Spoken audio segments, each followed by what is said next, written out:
जो बाहर पार्लियामेंट में बैठे हैं ना रेप और मर्डर करके बीजेपी के नेता, असली आरोपी और असली कल्प्रिट्स वो है। अरविंद केजरीवाल जैसे लोग जिनको इन्होंने बिना कन्विक्शन के बंद कर दिया जेल में, वो कल्प्रिट नहीं है। कन्हैया कुमार जैसे लोग कल्प्रिट नहीं है। इतने सारे प्रोटेस्टर्स जो अभी भी जेल में बंद हैं, मैं अगर उमर खालिद की भी बात करूंगी, मैं खालिद सैफी की भी बात करूंगी, वो प्रोटेस्टर्स थे, वो कल्प्रिट्स नहीं थे।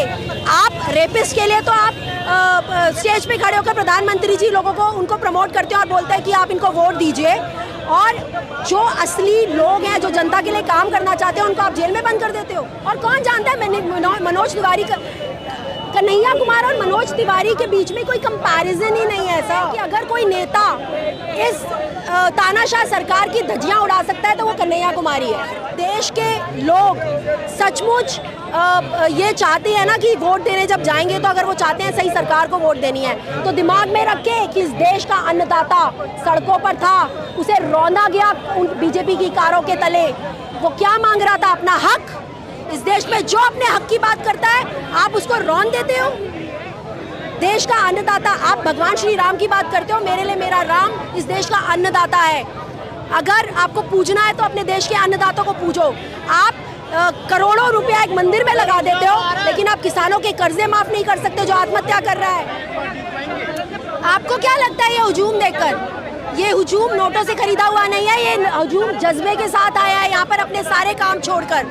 ये हुजूम जानता है कि अगर कोई नेता इस तानाशाह सरकार की धज्जियां उड़ा सकता है तो वो कन्हैया कुमार ही है। 10 साल में मैंने काम किया, जनता मुझे आप बताइए कौन सा काम किया मनोज तिवारी ने? मनोज तिवारी एक टीवी आर्टिस्ट थे। ये जितने भी एक्टर्स को बीजेपी ने जगह दी है वो सिर्फ एक्टिंग ही कर सकते हैं। स्मृति ईरानी जी जब आंसू बहाती है वो क्या है? वो एक्टिंग ही तो है। इसी तरह से मनोज तिवारी जी, उनको मैंने कभी भी इलेक्शन के बिना कभी भी कहीं भी देखा नहीं है कि आप उनकी कभी भी कहीं भी प्रेजेंस देखेंगे वो, और इलेक्शन के टाइम पर भी कहाँ है वो। और कौन जानता है मनोज तिवारी का, कन्हैया कुमार और मनोज तिवारी के बीच में कोई कंपैरिजन ही नहीं है ऐसा। लेकिन कन्हैया कुमार को तो आरोप लगता है कि बाहरी है, टुकड़े सर आरोप तो भगत सिंह जी के ऊपर भी लगे थे।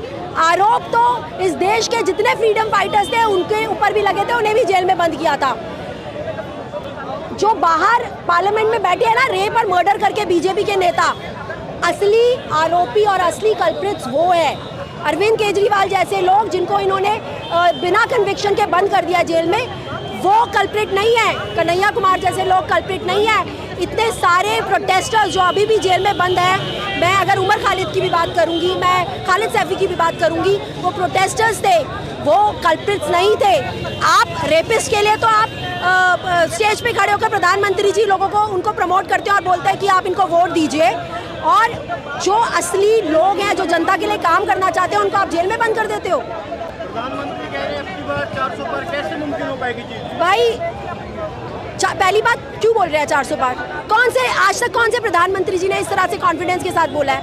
क्योंकि आप संविधान चेंज करना चाहते हैं, क्योंकि आप इस देश में 1 नेशन 1 इलेक्शन करके आप क्या करना चाहते हैं कि इसके बाद इलेक्शन ही बंद हो जाए और हर बार मोदी जी आए। तो संविधान के साथ हम आपको छेड़छाड़ तो करने नहीं देंगे। और रही बात 400, मैं आपको लिख के दे रही हूँ, अगर ये सांसद जैसे खरीद लेते हैं, खरीद फरोख्त करते हैं, या उनको डरा धमका के अपनी पार्टी में शामिल कर लेते हैं, अगर वो ये सब ना करे ना तो मुश्किल से 10 सीटें आएंगी इनकी। संविधान बदलेंगे, संविधान की रक्षा कर रहे हैं हम लोग। डिमोनेटाइजेशन के बारे में के टाइम पे भी मोदी जी ने बहुत बड़ी बड़ी बातें बोली थी ना कि अगर कुछ भी इसका गलत हुआ तो मुझे चौराहे पर खड़े कर देना और ये कर देना, 15 लाख आएंगे, मैं किसानों के लिए ये करूँगा, मैं वो करूँगा। क्या किया उन्होंने आज तक किसी के लिए भी?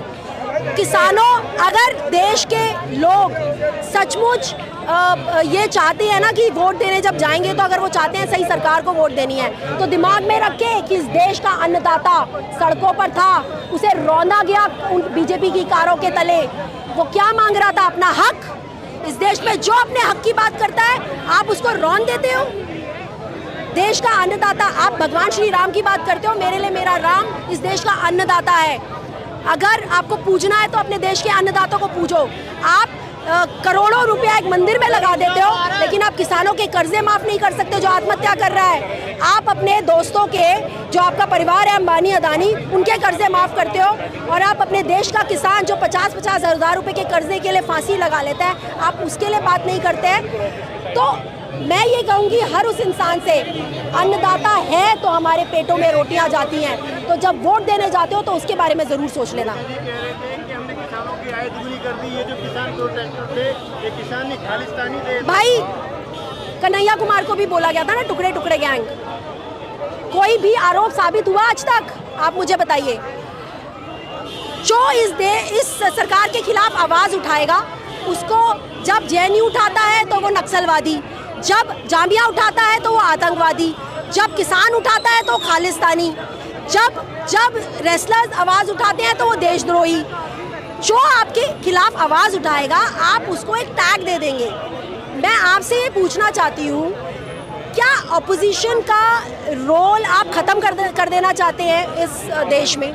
क्योंकि यही है 400 पार की कहानी ना।